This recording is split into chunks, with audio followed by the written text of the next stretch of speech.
Welcome to Pokemon Radical Red, one of the hardest Pokemon ROM hacks, in which I will be attempting a hardcore Nuzlocke of. The rules are up on screen now, and without further ado, let's get into it. Starting my first attempt off, I named myself King, like I did for every run, and my rival Toru, like I also did for mostly every run. I start the game like every Fire Red playthrough, and wake up beside my TV, then go downstairs. Immediately, my mother asks what region I want my starters to be from, and I choose Kalos after spending 5 minutes setting up a Nuzlocke site to track my failure, which you can very visibly see in the top right corner of the screen. Right after that, I try going into the grass to play with the wild Poochyena, but some old man stops me saying something about how it's dangerous to go into the tall grass alone. He offers me some of his household pets, and after looking at them all, I choose Froakie and name him Naruto like the absolute dweeb that I am. Toru goes for the chest pin, but whines about how stupid it is. He's not wrong, but still. After that, I try to leave for my Pokemon journey, but Toru attempts to battle me. I would show what the battle looked like, but it was basically just two toddlers slapping at each other. After destroying Toru, I leave for Viridian City, talk to some old dude about fishing, and take a 6-hour break from playing to go do something. This is not a joke. I get back to my game and I see that I'm fighting a wild Binacle, which I have no idea how I got here. But whatever, let's use Bubble on it, hopefully it doesn't die, and then we can just use a Pokeball to catch it. Anyways, I go to Viridian to get my Pokemon all healed up, and some guy teaches me how to take my Pokemon out of their balls, so that's pretty cool. I then learned why I didn't have any Pokeballs, and it's because I didn't deliver Oak's parcel yet. I should probably go do that. I give Professor Oak his parcel. He talks about how it's some experimental ball, and then he gives me some balls of my own. So out I go to catch some Pokemon. The first Pokemon I encounter is a Tentacool, who I let go. And then I go find a Hoot Hoot, who I actually catch this time, and I name them Mother Time. In the little patch of grass in Viridian City, I catch a Swinub, name him Bad Piggies, because, you know, Angry Birds. And you know, after catching all these great Pokemon and not leveling them whatsoever, I think it'd be a really good idea to go fight my rival right now. And so I do. And I get massacred. Insanely hard. And that is the end of my first run. Yeah. So that was my first run. I don't know how I can do better, and I never did. I did actually do better, but I never did that much better. So I'm just gonna quickly skim over all my losses on my next runs until we get to the run where I am happy with.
After watching several clips of me losing my Nuzlocks, I realized that the reason I lost most of them was because I was under-leveled, or because I just reset because I was being a crybaby. But, yeah.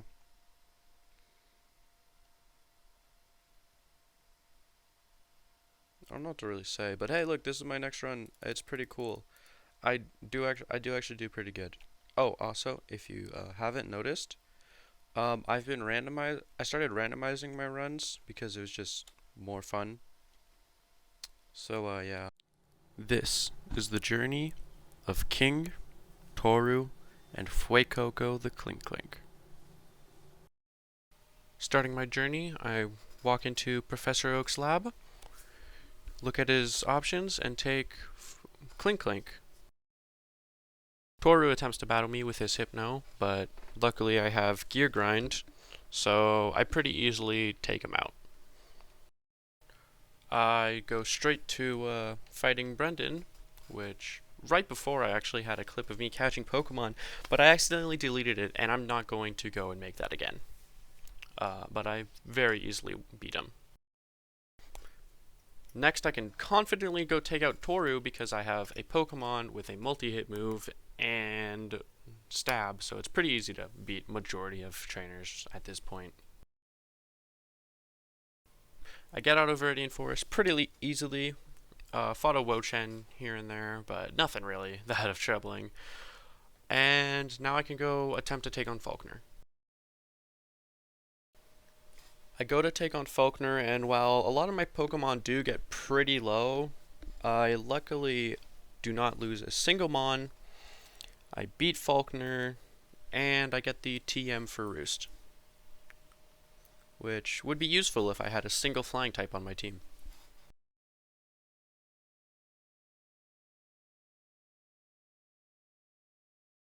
Now to take on Brock.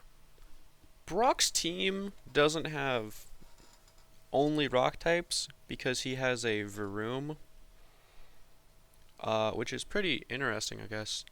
Did you know Varoom has Slow Start as a hidden ability in Gen 9? I didn't. That's really crazy. I don't know why they would give him that.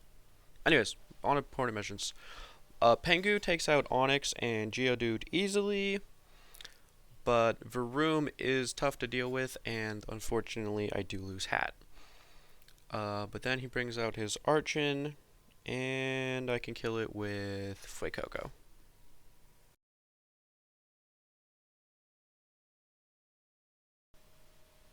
My Torkoal, or whatever one this is, Roly-Poly. My Roly-Poly evolves into a Torkoal, and I catch a Goomy right outside of whatever city I was just in.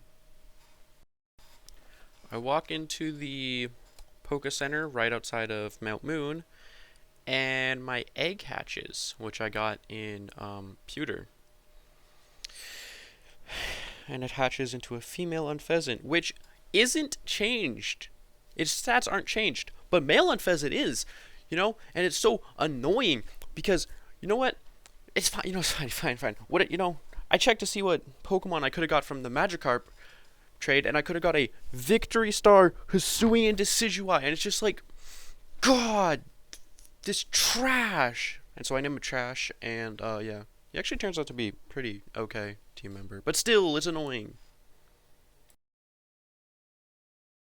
While walking around Mount Moon, I found a Moonstone, who would have thought, and evolved my Stab into a Ceruledge, because it's a stone evolution now in this game. And would you look at that? It has Toxic Boost as an ability. That's going to be so useful for when I get a Toxic Orb. I then go take on the nerd, who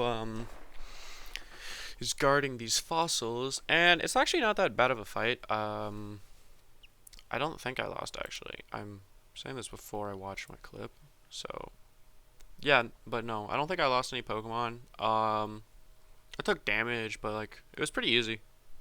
He kind of sucks.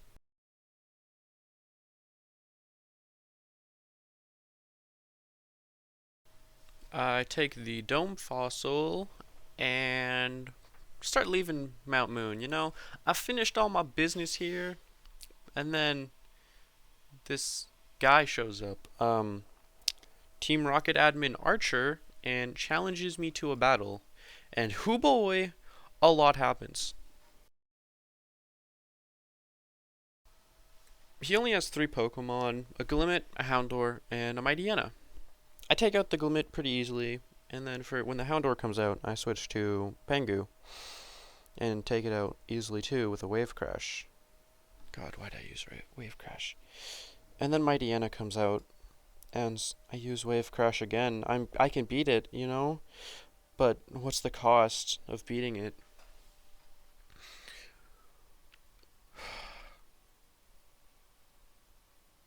I didn't want it to happen this way. I don't think it should have. He shouldn't have. If only he wasn't taken out. I could have probably won this Nuzlocke, honestly. Well, not won, but gotten so much farther. Misplays all around.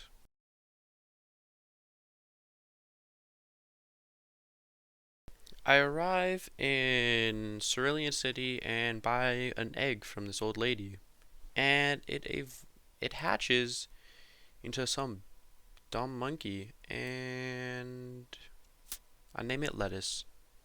Lettuce, the lettuce, lettuce, num num num.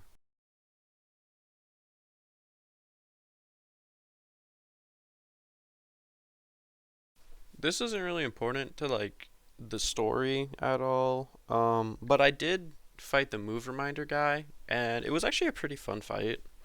I like fighting him. I forget how to do it sometimes, but it's pretty fun. You gotta really strategize to beat him, and it really helps me feel better about things that happened. God, why the fuck did he have to die?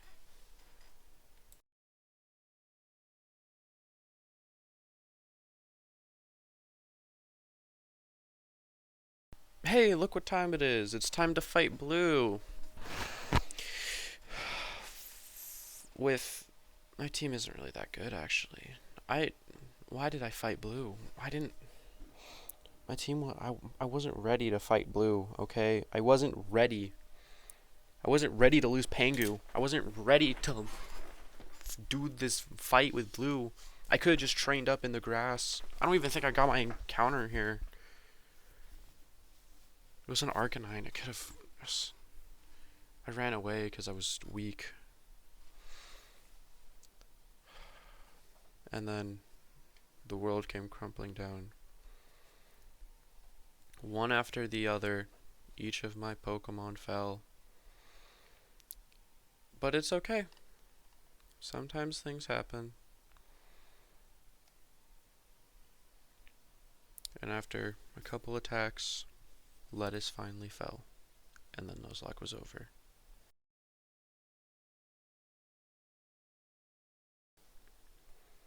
But I might do another one of these one day. I don't really know. It's fun.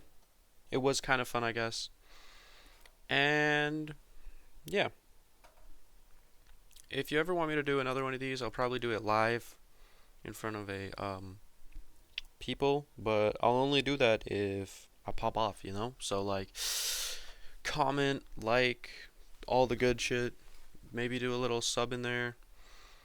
And yeah, I'll might stream and do another video like this one day.